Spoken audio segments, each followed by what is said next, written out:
You want to know how I successfully bought at least 80% of my shoes fully online without having any sizing issues? Stay tuned. Woo-hoo-hoo.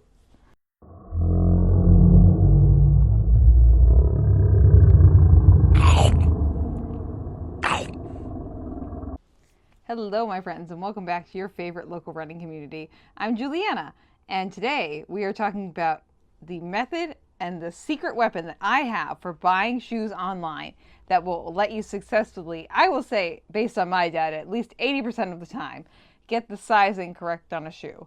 The reason it's 80% is because sometimes the sizing is a little bit funky besides like the length of the shoe.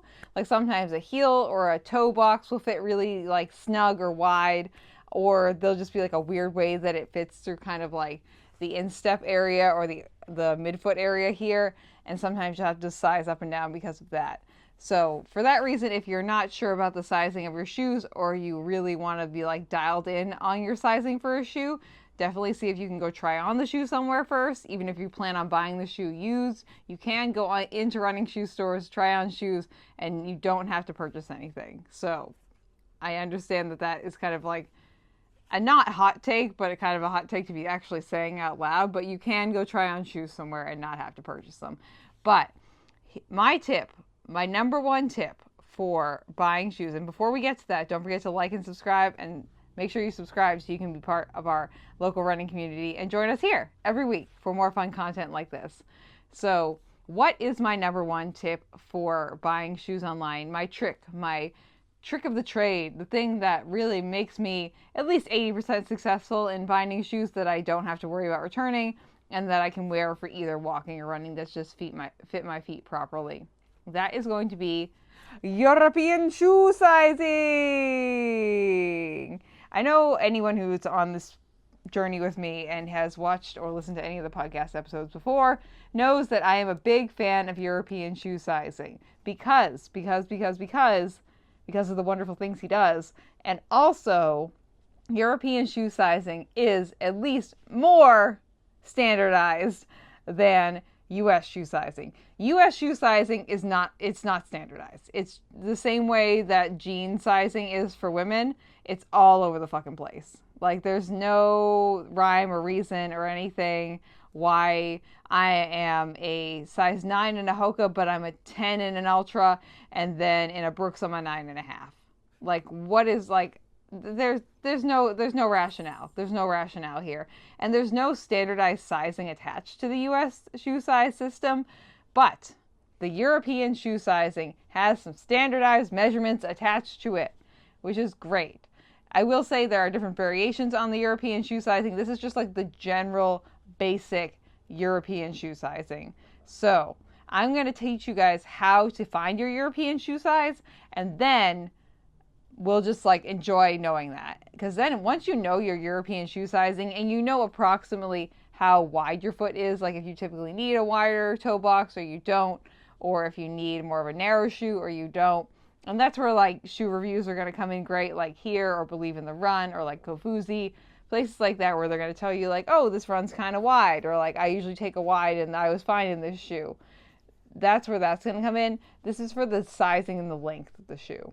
So this is going to be like in US sizing, like 7, 8, 9, 10, all those things. In European sizing, we're going to go from like 35 to like 45, generally speaking. That's like a standardized range. But let's learn how we can find our European shoe sizing. So the things that you are going to need are a piece of paper, a pen, and a ruler. Yes, I do have a folding ruler. It is very fun. It's a lot of fun. So the first thing, and your brain, and possibly a calculator if you're not good at math in your head. So the first thing we're going to do is we're going to take our paper, and then we're going to take our marker, and what you're going to do is you're going to put your foot on the piece of paper. I'm going to do this on the floor in a second, and then you are going to trace your foot, or you can just measure the tip of your toe down to your heel, your choice. And then I'm going to come back to you in a second, and I'm going to show you what to do from there. So trace your foot on the piece of paper, and we'll be back in a second. Okay, so I've successfully traced my foot on this piece of paper right here. Ta-da! Look at, that's the bottom of Juliana's foot. It's quite wide. I usually take a wide shoe or a shoe that runs kind of wide. So Here we go.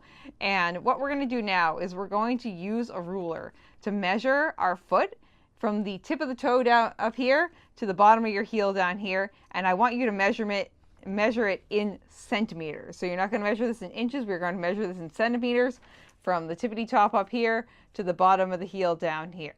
Okay, so we have successfully measured my foot at 24.5 centimeters. And now we're going to do some math, friends, because the math equation that we're going to want to follow is we are going to add 1.5 centimeters to this number right here, and then we are going to multiply it by 1.5.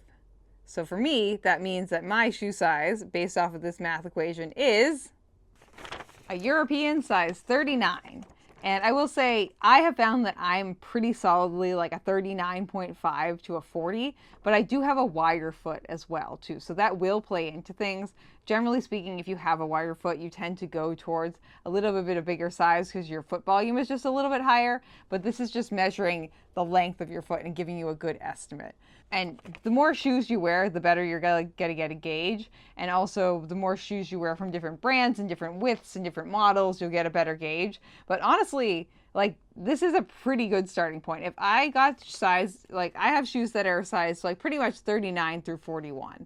Like, 40 is like a good place for me to hang out, but 39 is great.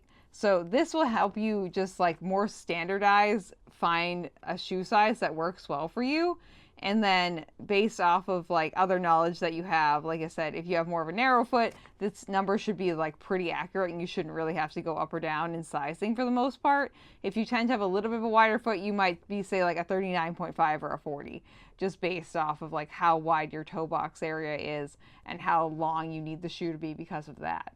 So this is a fantastic way to actually standardize your shoe buying process. So that way when you go into a running shoe store, you can buy shoes from across brands. And then when you're at home, you can also buy shoes online, both new and used, and figure out what the sizing is. If you're buying shoes new, the website that you're buying them off of, say like Reebok, Adidas, Asics, they'll have a shoe sizing chart, which will let you see the European sizing and then the US sizing. So if you need to kind of convert European to US, you can use their chart and it'll say like a size 39 is technically a size 7 in our shoe or whatever it is. That will be on their website. If you are buying a pair of used shoes, what you're going to want to do is make sure that the shoes show you the tag on the inside of the shoe.